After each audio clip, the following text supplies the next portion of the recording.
Good morning and welcome to the Daily Rep from Pepperstone on Thursday the 6th of July 2017. I'm Darren Sinden. Let's take a look at the overnight changes, any price moves that we need to be aware of today. A very quiet day on the exchanges yesterday. You'd be forgiven for thinking that Wednesday was the US holiday as opposed to Tuesday.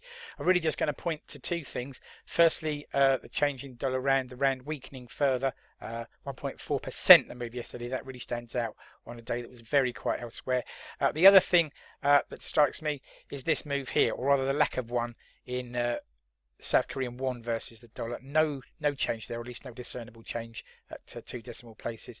I think that's interesting, and we'll look at why that might be in due course. So let's take a look at the calendar and any events today that may move the market.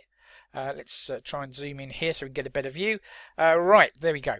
So we've had the trade balance from Australia first thing this morning. That came in better than expected.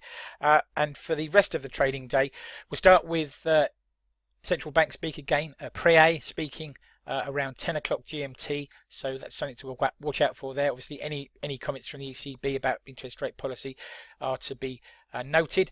And then most of the action is this afternoon in the US, starting from 12:15 GMT, running all the way through till the close of play. We start with ADP unemployment. We have trade balance data, weekly jobless claims, and then two PMI numbers, services PMI and composite PMI, both for June, and the one that I'll be watching most closely, ISM non-manufacturing.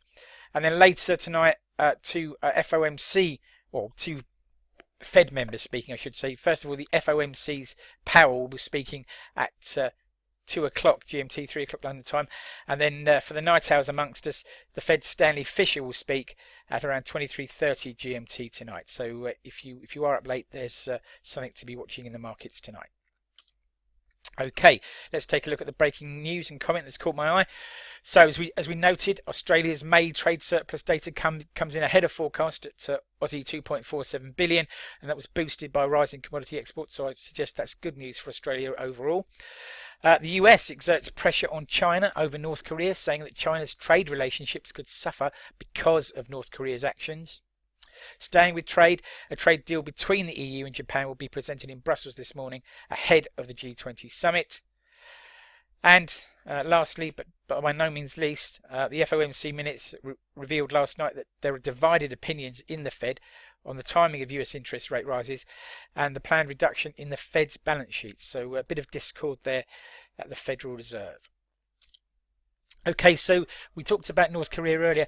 If we look here at the Korean won against the dollar in blue and the dollar yen rates in green, we'll see, although both currencies are weakening against the dollar, there doesn't seem to be any major signs of concern on this longer term chart. So surprises me slightly that the markets are not more concerned about what's going on in North Korea at the moment.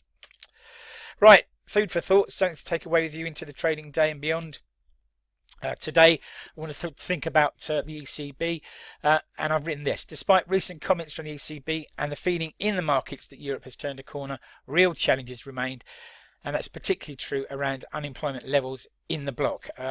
Eurozone unemployment around 9.3%, but it's much higher in other parts, or rather in individual member states. These two charts here, sourced from the FT, just show the challenges that the ECB faces going forward. Thank you for your time. Please take a moment to read through the risk warning and disclaimer. Leverage trading in Forex and derivatives and CFDs does carry significant risk. Please contact your Pepperstone account representative if you are unaware or unsure about what these risks are. Thank you for your time. We look forward to speaking to you tomorrow.